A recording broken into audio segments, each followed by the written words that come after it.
Good morning, DeerGrove. This is the beginning of our Lenten series on covenants in the Bible. Over the next few weeks, Pastor Taylor and Pastor Rick and Mark and I are all going to talk at least once about a different covenant in the Bible. And Pastor Taylor asked me to go first and talk about the Noahic Covenant and the flood. You may or may not know that I do not live here in Palatine. I am a resident of the town of Des Plaines, which might as well be named the town of Des Floodplains, because it rests at a low point on the Des Plaines River and experiences a major flooding event every 5 to 15 years, give or take. This is Des Plaines in May of 2020, so we're coming due. I had to wonder if Pastor Taylor asked me to talk about the flood because he figured I was the only person in the preaching rotation with legit flood experience. 22 years ago, and yes, I do feel very old saying this, but 22 years ago, there was this short-lived television show that I used to watch. It was, get this, a science fiction space western called Firefly. We got any Firefly fans here? Yeah, okay, we got like 2. I knew this was going to be obscure, so let me explain it to you. It was about this ragtag band of smugglers trying to subvert a corrupt galactic empire, basically an authoritarian regime, okay? So it was led by a space cowboy. So it was kind of like Star Wars, but more of a Western, okay? The interesting thing about this show is that one of the main characters was a pastor. The smugglers were traveling around with a pastor who sometimes didn't approve of their illegal activities or their occasional penchant for violence, right? So there's an episode where they need to rescue their captain, and the pastor starts picking up weapons to join them, and the other crew members are surprised. So the second in command says to him, "Preacher, don't the Bible have some pretty specific things to say about killing?" And the pastor replies, "Quite specific. It is, however, somewhat fuzzier on the subject of kneecaps." You see, the pastor on this show made a covenant with God not to kill, but he didn't make a covenant with God never to harm and never to defend those he loves, right? So I bring up this dialogue from Firefly because it encapsulates my existential dread that I feel when I read about the Noahic Covenant and the flood. You see, speaking of fuzzy, we often teach the story of Noah's Ark as this warm, fuzzy story about cute little animals and rainbows in the sky and love, right? We leave out the part earlier in the text about a God who was so repulsed by and so grieved by the violence of his creation that he responded with violence of his own. And a lot of people died. And the creation, the animals and the earth, they all suffered for it. It's kind of dark, right? When I, as a resident of Des Plaines, look out at the floods and the damages these floods caused to Des Plaines property and Des Plaines history, if you didn't know, this is actually the site of the first McDonald's franchise in the nation, and it got flooded, so anyways, when I look at this destruction to our property and our history, it's almost like I turn to God and I say, "Hey God, doesn't the Bible say some pretty specific things about flooding?" And God says, "Quite specific. It is, however, somewhat fuzzier on the subject of Des Plaines." You see, the Noahic Covenant that my husband and son just beautifully read to you, it doesn't actually promise that there won't be local floods. Doesn't promise you that you as an individual won't drown. In fact, later in the Exodus story, God drowns a lot of people. And it doesn't even promise that God won't destroy the world in other ways. So I just don't feel very safe with the Noahic Covenant because I want a guarantee, and I'm like, okay, you promised not to kill us this way, but what about all these other ways? I have a lot of anxiety about the Noahic Covenant. So what good is this fuzzy covenant about fuzzy animals and rainbows that seems to have so much wiggle room in it? What exactly am I supposed to see when I look up at the sky and I see a rainbow there. So let's get into the text. Verses 8 through 11 tell us, I know my son and husband read it for us, I'm just going to repeat it. Then God said to Noah and to his sons with him, I now establish my covenant with you and with your descendants after you, and with every living creature that was with you, the birds, the livestock, and all the wild animals, all those that came out of the ark with you, every living creature on earth. I establish my covenant with you. Never again will all life be destroyed by the waters of a flood. Never again will there be a flood to destroy the earth. We see in the text that this crisis event that upset the world and shook everything up was about water, which is interesting because water is the harbinger of life. So I don't know if you know this, but when scientists search for life on like other planets and the moons of other planets, when they search for whether these worlds could potentially hold life, what they're looking for is usually water or pockets of water or evidence of water. Because as far as we know, life cannot exist without it. This is really strange. The fact that water's solid form floats on top of its liquid form keeps our oceans from freezing solid and insulates the life within. And it kind of just, somebody referred to this as, this feature of water is considered, quote, God tier quality, unquote, in terms of cultivating life.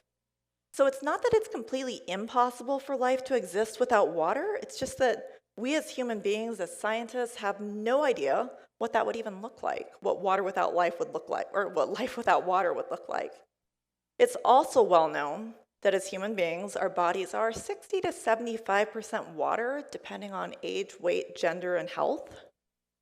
And while we can live around 30 days without food, we can only live 3 to 4 days without water. It's that essential to life. It's no coincidence that we as believers begin our spiritual lives in the waters of baptism, because water is where life always begins. Yet water is also extremely dangerous. On June 19th of last year, the world was captivated by the macabre news that 5 men had gone missing on a tourist submersible while attempting to visit the wreckage of the Titanic 2.4 miles under the sea. Within days, it was confirmed that the men had not been trapped in a maroon submarine on the bottom of the ocean, but instead, within hours of starting their dive on June 18th, the hull of their vessel had failed and the ship had catastrophically imploded in on them in a fraction of a millisecond, faster than the human brain can process pain signals. They were gone. For many of us, hearing about the Titan disaster was our first time learning that if you go deep enough into it, water can crush you before you even know what is happening. And that in a lot of ways, traveling into deep water is harder and more dangerous than traveling into outer space. Isn't that crazy? There are many other examples of the dangers of water. The 2004 Indian Ocean tsunami killed over 250,000 people, most of them within 20 minutes of the earthquake that had started the event. In 2005, Hurricane Katrina caused the deaths of about 1,000 people, put 80% of the city of New Orleans underwater, and became the costliest natural disaster in United States history. So nothing is softer or gentler than water. But give it enough time and water will cut through rock.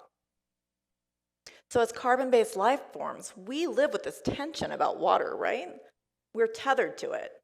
No element is more essential to our existence than water, our bodily existence. And yet, if we experience it in certain ways, water is extremely devastating.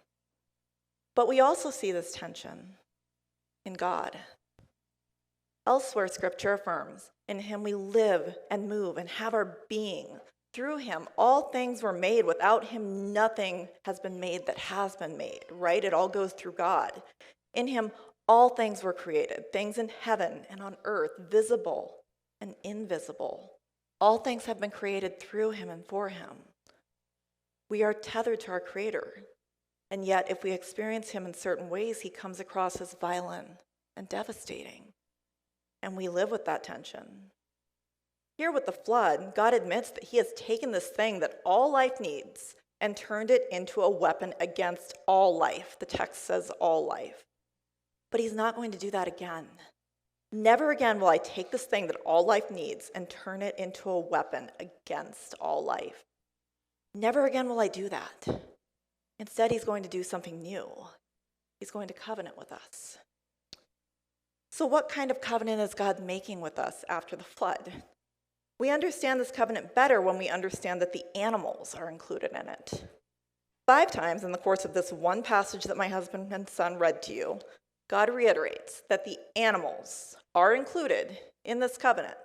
Verses 9 through 10, I now establish my covenant with you and with every living creature that was with you, the birds, the livestock, and all the wild animals, all those that came out of the ark with you, every living creature on earth.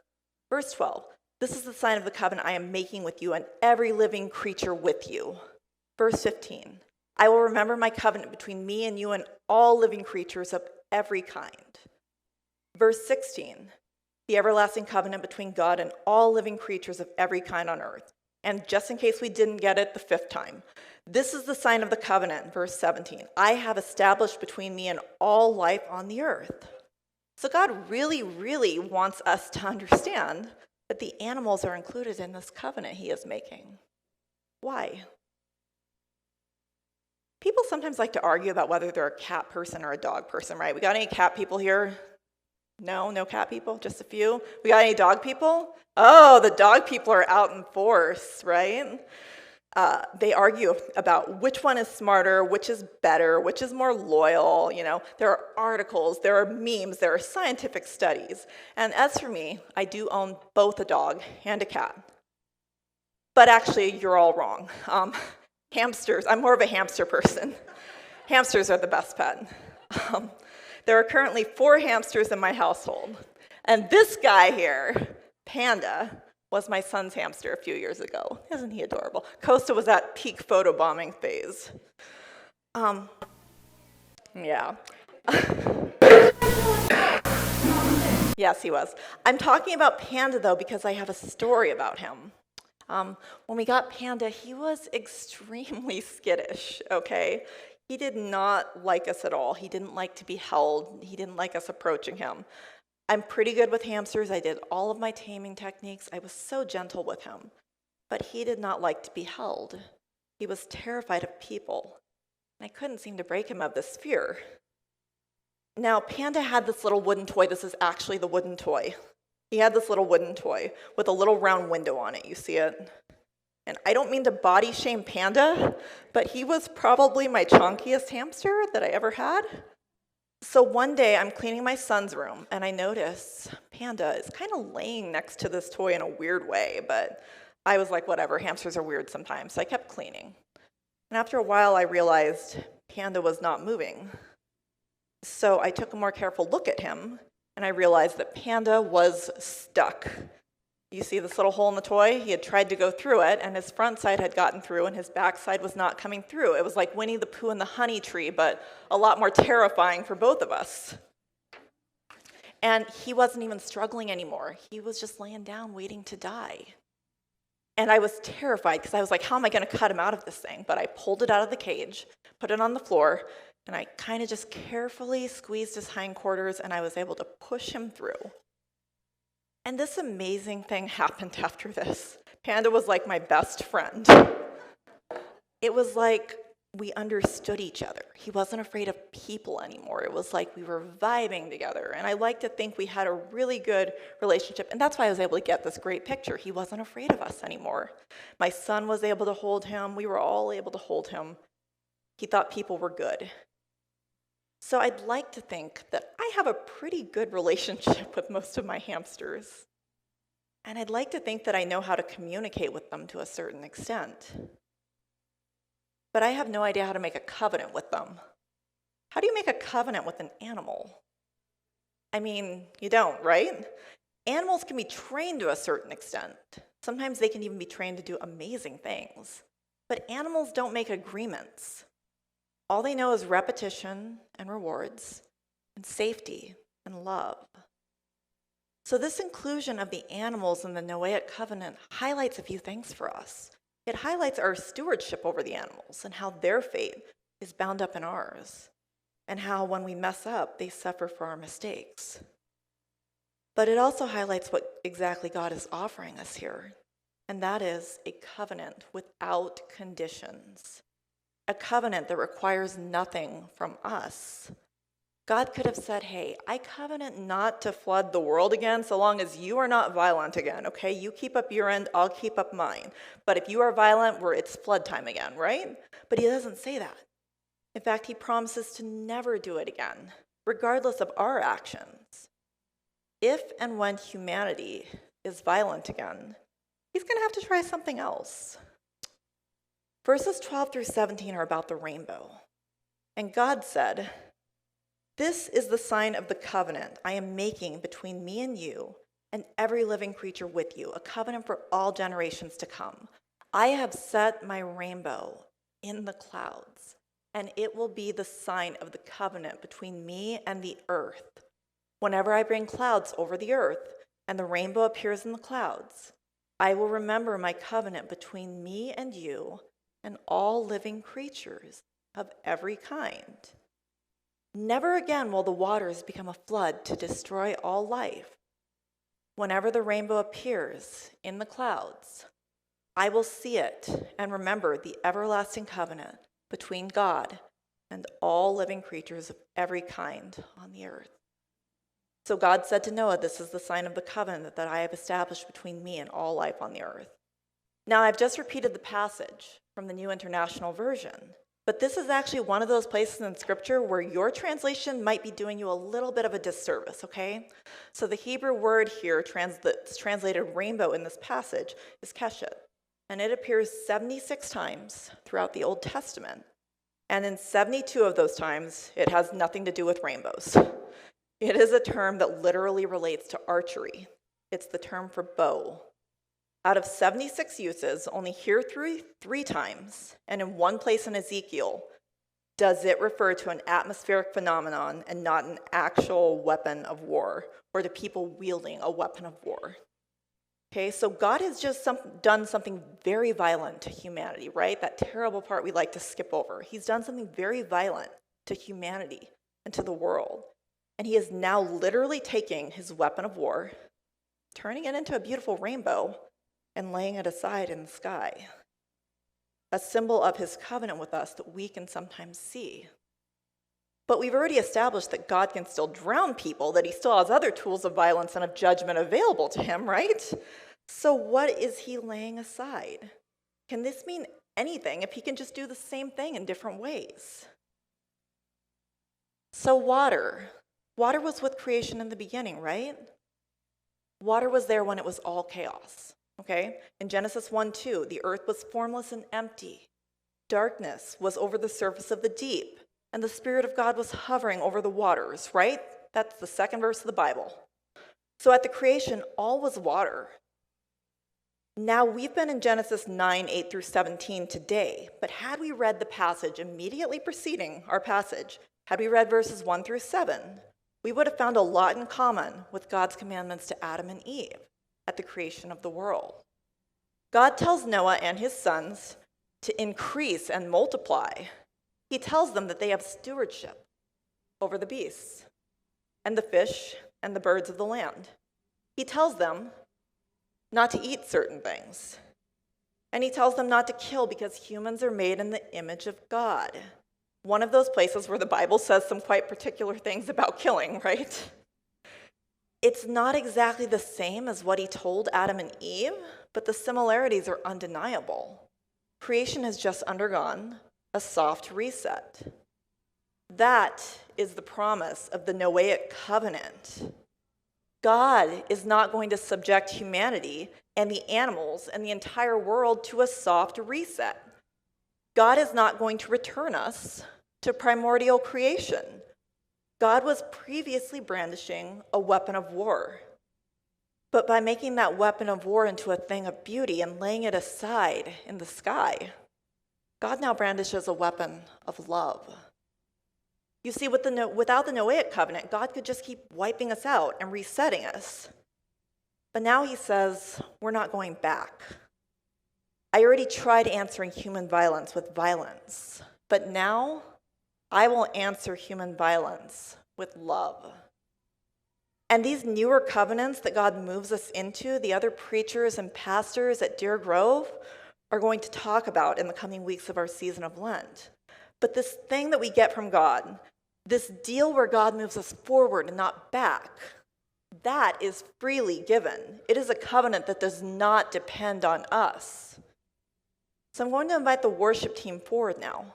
And as they get ready, I just want to conclude by saying, I said earlier that at first glance, the Noahic Covenant makes me very anxious because I want a guarantee. I want a guarantee of safety. I want a guarantee that I won't drown. I want a guarantee that I won't suffer in a local flood.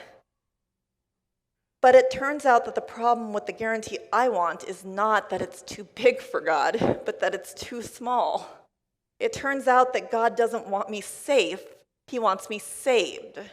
He wants to make me and you and all of us into beings that we can't imagine right now.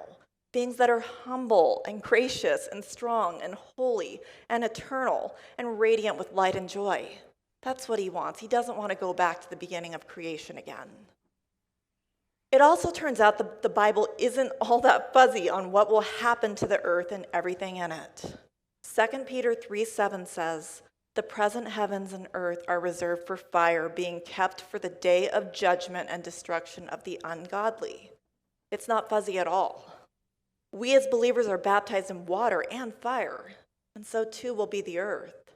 And Revelation 21:1, "Then I saw a new heaven and a new earth, for the first heaven and the first earth had passed away, and there was no longer any sea." That's not a coincidence. There's no longer a sea. There's no longer chaos. The new earth will not have the chaotic waters of vast oceans that can crush you if you go deep enough into them. And they won't have the destructive waters of floods. It will have the waters of life flowing from the throne of God. And I won't quote the verses, but there will be animals there as well. That's the global guarantee. Terrible things will happen to us, but if we accept the tension of a God who once took up his bow against us, only to later set it in the sky as a beautiful symbol of his promises, we accept the tension of a God who allows floods and fires and famine and pestilence and death to devastate us, because we know that somewhere after the floods, after the devastation, after the pain, the rainbow of God's love is shining, pursuing us, making us into something new. We know that God isn't safe, but somehow at the end of it all, he is love and he is good. And we put our trust in his love for us and in his goodness. And that's the global guarantee.